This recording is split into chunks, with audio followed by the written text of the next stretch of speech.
Do you want to get the best vanilla cake? Like, I mean the best, the one that you're going to bake and people are going to be like, oh my god, you know? If you do, stick with me. Welcome back to my channel, guys. My name is Ike Obi, and I give you baking tips, tricks, hacks, recipes, and everything lifestyle, just as my bio says. Okay, so if you're watching this is the time to subscribe. This is the time to like and share. Number one tip that I'm going to be giving to you is, please try to use authentic vanilla flavor. What did I say? Authentic vanilla flavor. Or better still, use the vanilla beans, where you're going to open, cut and scrape out and put, because it's going to give you a genuine vanilla taste. Look, there is vanilla cake and there is vanilla cake. Yes, we want vanilla cake. We don't want vanilla cake. I don't know if you get what I'm trying to say. So please try to use a very good brand, a very, very good brand of vanilla essence, okay? Because this is going to affect the outcome and, most importantly, the taste of your vanilla cake. You don't want to have a cake and people are kind of confused. What flavor is this? They cannot tell. That's it. I'm sorry, that's funny. Imagine you make a vanilla cake and they don't know.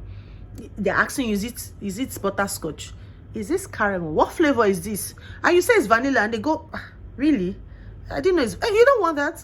So please invest in getting a good vanilla flavor, a good vanilla essence. If you don't know, you can meet the experts in the field. You can ask them which one, depending on your location. I cannot exactly recommend. This is not like a sponsored post or anything, so I'm not going to recommend or call any brand. Besides, I might be in a different location from where you are watching, so we might have different. So wherever you are, please, if you don't know, look for any expert in your location that knows, and go and work with that vanilla. Okay, you want to get the right taste in the right amount for your vanilla cake. So that's number one point. So another tip I'm going to give to you is, try to use cake flour. You don't have to use all-purpose flour all the time. There's a reason why it is called cake flour. You see, cake flour has a lower protein content. In other words, it gives you tender crumbs, gives you lighter crumbs, and that's what you want in your vanilla cake. Okay, but don't worry. If you have just all-purpose flour, like I say, I have Ike Obi all the time, and I will tell you, I give you baking tips and hacks. I'm going to give you a hack now. So if you don't have cake flour, but you have all-purpose flour, right? Okay. Now, 1 cup of all-purpose flour, okay? Take away 2 tablespoons of that all-purpose flour. Keep it aside. Now, bring your cornstarch. Take in 2 tablespoons of that cornstarch. Mix it with the all-purpose flour in that 1 cup, right? And then mix it. Now, that cup is now going to be your cake flour. That is how you make cake flour. So don't worry if you find out in your pantry that you have only all-purpose flour and you don't want to go get cake flour and all. It's fine. Just make your own cake flour.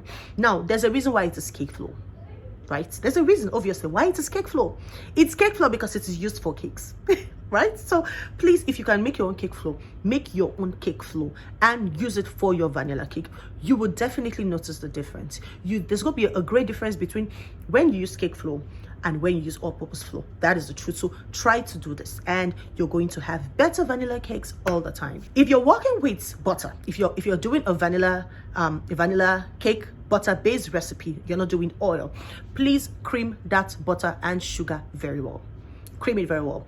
Use your hand mixer or use your stand-up mixer to cream it properly. Cream it till it's pale white. Cream it till the yellowness of the butter is almost gone. Cream it till, when you lift the wooden spoon or you lift the hook off the mixer, it drops easily. Then you know that your creaming has been done properly. Now, this creaming process, what does it do? It incorporates air, because while you're mixing, creaming, you notice that the mixture gets higher, right? It gets bigger, it gets fluffier. That's because air has been incorporated inside of it, and that air is needed for it to rise. That is the air that causes the cake to begin to rise once you put it in the oven, and it causes you to have fluffy cakes, it causes you to have airy cakes, it causes you to have a perfect texture for that vanilla cake of yours. So make sure to cream your butter and sugar properly. Okay, let me give you a secret right now. Try to add a secret ingredient into your vanilla cake. Now, it could be mayonnaise, okay? Right, this time it could be Greek yogurt, maybe just a tablespoon, not too much. It's not going to overpower the vanilla cheese, trust me. Just do this. You know what those things do to your cake? It's going to add more moist. It's going to make your cake even more moist. Like I said, it's a secret. try it. Not in a much amount. You get your Greek yogurt or your mayonnaise. Add just a tablespoon to your batter. Now tell me what happens. There's going to be a difference. So try and do that. And of course, another point I'm going to give to you is, you should know this. You should know this. Weigh your ingredients properly. Everything should be at the right ratio, right? So from your flour to your baking powder to your eggs, your butter, if you're using butter or if you're using oil, okay, sugar, everything has to be what? Weighed properly. I personally would advise you to prepare first of all. Don't prepare while you're baking. No, prepare first. In other words, assemble your ingredients, weigh them all out and keep. Then you know they are out. Make sure every ingredient is complete, okay? Make sure every ingredient is weighed. Then you're good. Then you begin to mix to the process, okay? So yeah, weigh your ingredients properly. Invest in your good measuring tools, which is of course your measuring spoon, measuring cups, okay? Yeah, digital scale, these are your measuring tools, so you of course invest in them. Buy them, buy good ones, so that when you measure, you're very sure that you're getting the right measurement and not the wrong ones, because having a wrong measurement is number one way to a cake disaster. This is not even about vanilla cakes now. It's number one way to a cake disaster. So make sure that you weigh your ingredients properly. So I want you to know that vanilla cakes are delicate and there's a tendency that they can dry out quickly, so please don't overbake. That brings me to perhaps my last point. Don't over bake at all. Look, this is what I would advise you to do, because this is what I do. Now, if the recipe calls for your baking a vanilla cake, I know it's going to take, maybe it's going to take 35 minutes, okay? When it's 30 minutes, I check. That's when I begin to check for doneness, okay? Yes, I don't want it, because if you wait till when you put the toothpick in and it's so green,